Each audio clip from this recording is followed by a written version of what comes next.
આણંદ શહેરની જાણીતી સામાજિક સંસ્થા સેતુ ટ્રસ્ટ દ્વારા આયોજિત ઇકો ફ્રેન્ડલી ગણેશ મહોત્સવ સ્પર્ધા 2025નું ઇનામ વિતરણ કાર્યક્રમ આનંદભેર યોજાયો હતો। પર્યાવરણને અનુકૂળ રીતે ગણેશ વિસર્જનને પ્રોત્સાહન મળે તે હેતુથી દર વર્ષે આ સ્પર્ધાનું આયોજન કરવામાં આવે છે। આ વર્ષે શહેરના અનેક વિસ્તારના યુવક મંડળો, શાળાઓ તેમજ પરિવારો દ્વારા કુદરતી સામગ્રીથી બનેલા ગણેશજીની મૂર્તિઓ બનાવી સ્પર્ધામાં ઉત્સાહપૂર્વક ભાગ લેવામાં આવ્યો હતો। વિજેતાઓને પ્રમાણપત્રો, ટ્રોફી અને પ્રોત્સાહક ઇનામો આપવામાં આવ્યા હતા। કાર્યક્રમ દરમિયાન સંસ્થાના સંચાલકોએ જણાવ્યું કે પર્યાવરણનું રક્ષણ આપણી સામૂહિક જવાબદારી છે।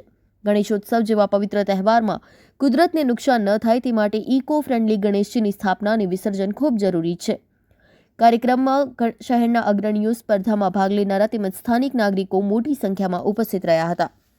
આજે સેતુ ટ્રસ્ટ વલ્લભ વિદ્યાનગર દ્વારા ઇકો ફ્રેન્ડલી ગણેશ મહોત્સવ એવોર્ડ સેરેમનીનું આયોજન કરવામાં આવ્યું છે, જેમાં પ્રાથમિક શાળાના 1 થી 5 અને 6 થી 8 બે વિભાગમાં 900 બાળકો વચ્ચે સ્પર્ધા કરવામાં આવી છે અને તેમને 3 પ્રાઇઝ આપવામાં આવશે, કેશ પ્રાઇઝ પ્લસ ટ્રોફી, અને 10 જેટલા રનર્સઅપ ટ્રોફી આપવામાં આવશે।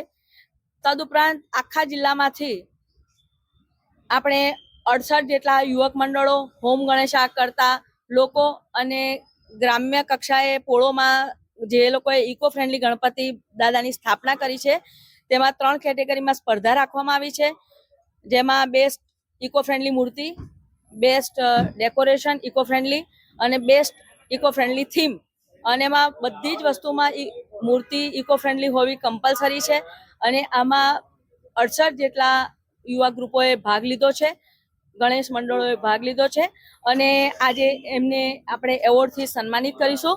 અને જે લોકોએ વેપારના સ્થળે ગણપતિજીની સ્થાપના કરી છે એને વેપાર વિનાયક, જેણે પીઓપીની મૂર્તિઓ બંધ કરીને આ વર્ષે ફર્સ્ટ ટાઈમ ઇકો ફ્રેન્ડલી ગણપતિજીની સ્થાપના કરી તે પરિવર્તન એવોર્ડ, પછી જેમણે આખું વિઝનરી કામ કર્યું છે ઇકો ફ્રેન્ડલી મુહિમ ચલાવવા માટે એવા લોકોને દિગ્દર્શિકા, એવા અનેક પ્રકારના એવોર્ડથી આજે આપણા આણંદ જિલ્લાના અગ્રગણ્ય યુવક મંડળોને અને શાળાઓના વિદ્યાર્થીઓને સન્માનિત કરવાના છીએ। આજે ગણપતિ મહોત્સવ બાદ જે પર્યાવરણ, એની પાછળનું કારણ કે પર્યાવરણ સુધરે અને માહોલ પકડાય। બીજી વાત કહું કે જે ગણપતિ મહોત્સવ વધી રહ્યો છે, હવે તો સોસાયટીએ ઘરે ઘરે ગણપતિ લોકો લાવવા માંડ્યા છે, પણ એમાં માટી ના લાવે તો જમીનમાં ભરી જાય, પાણીમાં ઓગળી જાય। પણ જો પીઓપીના ગણપતિ લાવે ઇકો, એટલા માટે એમાં એ પર્યાવરણને દૂષિત કરે છે, એ ઓગળતા નથી અને કચરા થાય છે અને એના લીધે પર્યાવરણ પ્રદૂષણ વધે છે।